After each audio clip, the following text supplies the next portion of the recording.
네, 지난번에는 제가 제 직장 생활 5개월에 대해서 안내드리는 시간을 가졌고요. 이번에는 좀 더 나아가서 도대체 많은 사람들이 왜 이민을 가려 하고 저는 왜 또 그 중에 한 명이 되었는지 살펴보는 시간을 갖도록 하겠습니다.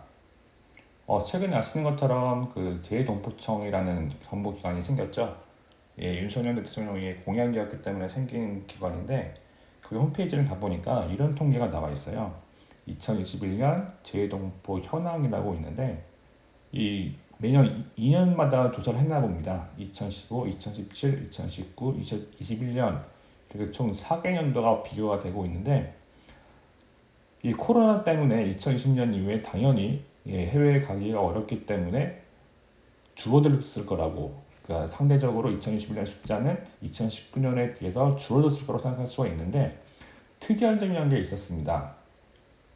다른 나라와는 달리 미국은 그 숫자가 매년 증가하고 있다는 겁니다. 통계를 보다 보니까 또 하나의 특징을 발견했습니다. 재외국민 통계가 나와 있는데 이 재외국민은 영주권자, 일반 체류자, 그리고 유학생 이렇게 세 가지로 분류할 수가 있는데 일반 체류자와 미국을 보시면 미국에 있는 일반 체류자는 무려 62만 6천 명입니다. 이거는 일반 체류자 130만 명 중에 거의 절반을 육박하는 거고 영주권자, 미국에 있는 영주권자 43만 명을 뛰어넘는 숫자입니다. 도대체 어떤 매력이 있길래 일반 체류를 하면서도 미국의 많은 사람, 한국 사람들이 살려고 하는 걸까요? 저는 이게 매우 호기심으로 다가왔습니다.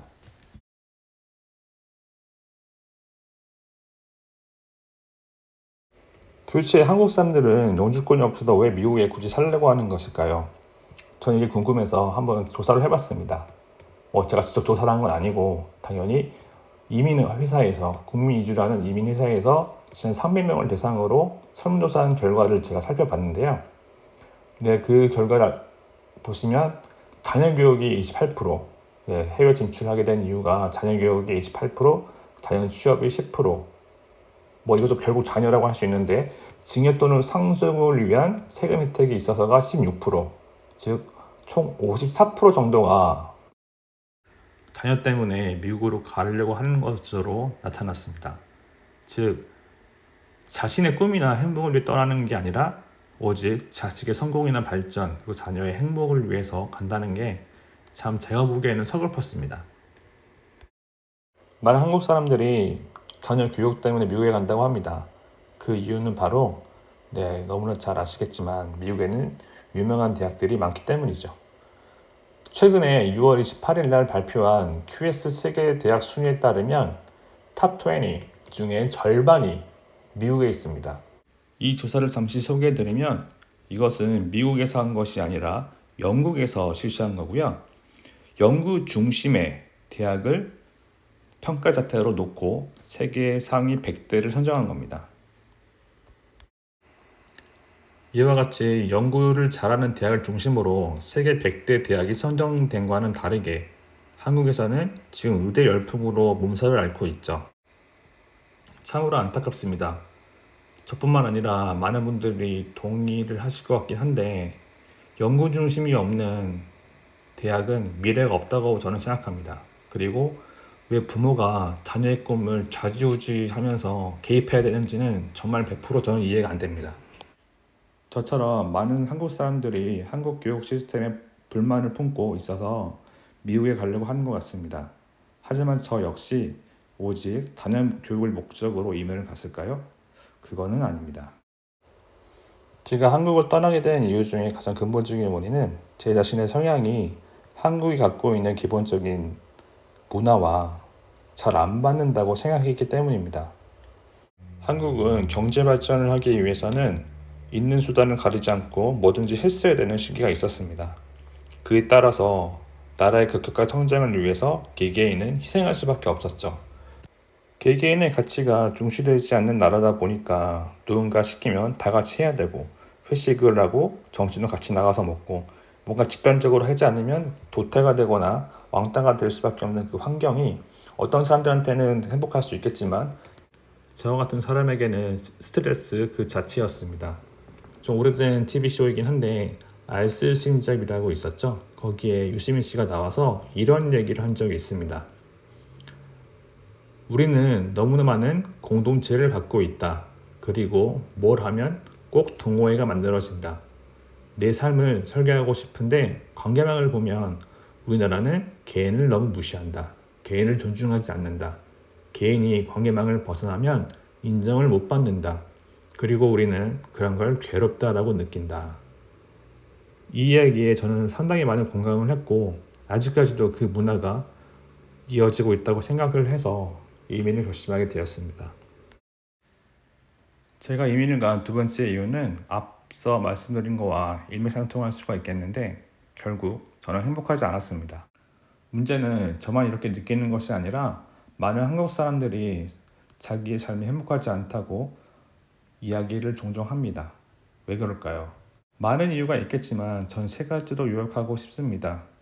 첫 번째는 한국인은 겸손해야 된다는 생각을 많이 교육받고 자랍니다. 겸손해야 되기 때문에 자기 자신의 강점보다는 단점을 더 많이 생각할 수밖에 없고 누가 칭찬을 해주더라도 그것을 부정하면서 스스로 납득하지 못하는 경우가 많습니다. 그렇기 때문에 결국 열등감과 낮은 자존감이 수반될 수밖에 없죠. 두 번째 이유로는 한국 경제는 발전했고 우리는 충분히 잘 먹고 살고 있지만 불안감은 떨쳐보낼 수 없다는 겁니다. 예를 들어서 중소기업이 중견기업이 됐음에도 불구하고 중소기업의 수준의 마인드를 유지할 수밖에 없는 이유는 그 기업이 아직까지 강하게 남아있기 때문에 쉽게 그 기업과 습관들을 버리지 못한 거랑 일맥상통한 결과라고 볼 수 있습니다. 세 번째 이유는 한국 사회는 무한 경쟁 사회이기 때문입니다. 무한 경쟁 사회이기 때문에 항상 남과 비교해서 나는 발전하고 멋있게 보여야 되고 눈치를 봐야 되는 상황이 닥치고는 합니다. 그렇기 때문에 결과적으로는 아무도 행복하지 않는 그런 사회가 될 수밖에 없는 것이죠. 항상 나보다 잘난 사람은 있기 마련이기 때문입니다. 최근에 한국 사람들이 참 허하다는 생각을 갖게 만드는 기사가 한 게 있었습니다. 아시는 것처럼 파이브 가이즈가 강남에 런칭을 하게 됐는데 그것을 사 먹기 위해 수백 명이 모여들고 그것을 중고 거래에 파는 현상이 벌어지기도 했었습니다. 매우 비싼 값에도 말이죠. 이것을 보면서 저는 그런 생각이 들었습니다. 참 유행에 민감하고 행복감이 채워지지 않다 보니까 자신이 무언가 남들이 하지 않는 것을 뭔가 해서 그것을 보여줌으로써 자신이 행복하다는 것을 증명해 보이려는 노력이 참으로 서글프게 느껴지기도 했습니다. 이것은 비단 햄버거뿐만 아니라 한국에서 지금 명품이 참 유행이라고 하더라고요. 명품이 이렇게 잘 팔린 적이 없었는데 20, 30대가 명품을 이렇게 많이 산 적이 없다고 합니다. 그것은 다 뭔가 보여줘야 되고 증명받아야 되기 때문에 그런 소용돌이 속에서 한국 사람들이 허우적거리는 것이 아닌가라는 생각을 하게 되었습니다. 이와 같은 현상은 세계적인 연구기관으로부터 사실로 드러나기도 했었습니다. 2021년 12월 선진국 17개 나라를 대상으로 조사한 바가 있었는데 그 제목은 무엇이 인생을 의미있게 만드는가에 대한 질문이었습니다. 안타깝게도 한국이 유일하게 물질적 풍요라고 대답했습니다. 그것을 1위로 꼽았다는 거죠. 대부분의 나라는 가족이라 택했고 심지어 자본주의의 끝판왕이라 할 수 있는 미국 사람들도 1위는 가족을 뽑았고 한국에서는 가족이 4위로 쳐져 있는 상태입니다. 이것은 우리가 알고 있는 고정관념이랑은 꽤 다르죠. 미국은 워낙에 개인적이고 18세부터 독립을 시킨 나라이기 때문에 가족이 그렇게 큰 비중을 차지하지 않을 것 같지만 미국은 의외로 가족 중심적인 나라고 한국은 워낙 유교 문화가 발달되어 있기 때문에 가족 중심의 나라일 것 같지만 그 반면 물질적인 풍요가 더 중요시되는 나라임을 알 수 있었습니다. 결론적으로 한국에서의 삶을 저는 아이에게 제 자녀에게 대물림하고 싶지 않아서 미국에 온 거기도 합니다. 우리 아이는 눈치를 보지 말고 자신의 재능이나 가치관을 충분히 발견했으면 좋겠다라는 것이 제 소망이고 또 하나는 어떤 때는 당연히 경쟁할 수가 있겠지만 인생의 강약을 조절하면서 그 시기가 안겨주는 기쁨을 충분히 누렸으면 좋겠다는 생각에서 여기에 온 거기도 합니다. 저 자신 개인적으로는 이러한 꿈을 갖고 있습니다. 20대 때 제가 세운 꿈이기도 했는데요. 현실적으로 그것이 어렵다고 발견을 하면서 30대 때부터는 작년보다 나아진 올해의 나를 만든다가 인생 최대의 가치관이기도 합니다. 이 성장의 느낌은 미국에서는 좀 더 쉽게 실행할 수 있을 듯 합니다. 왜냐면 제가 이민자의 삶을 살고 있기 때문에 뭘 하든지 저는 배울 수밖에 없는 환경에 있고요. 그 다음에 다양한 사람이 있고 다양한 인종이 있기 때문에 그분들한테서 다른 가치관을 배우게 됩니다. 또한 제가 미국을 가장 좋아하는 이유 중에 하나는 자연이 정말 웅장하다는 그 말 자체인데요.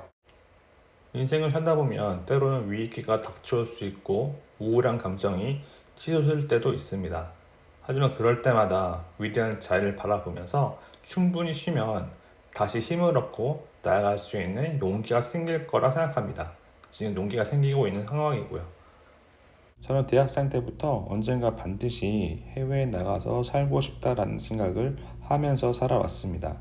하지만 그러한 환경이 받쳐주진 않았고요. 그러다 보니까 오랜 시간이 흐른 후에 그 환경을 제 스스로 만들어서 지금 이 자리에 미국에 와 있는 것입니다.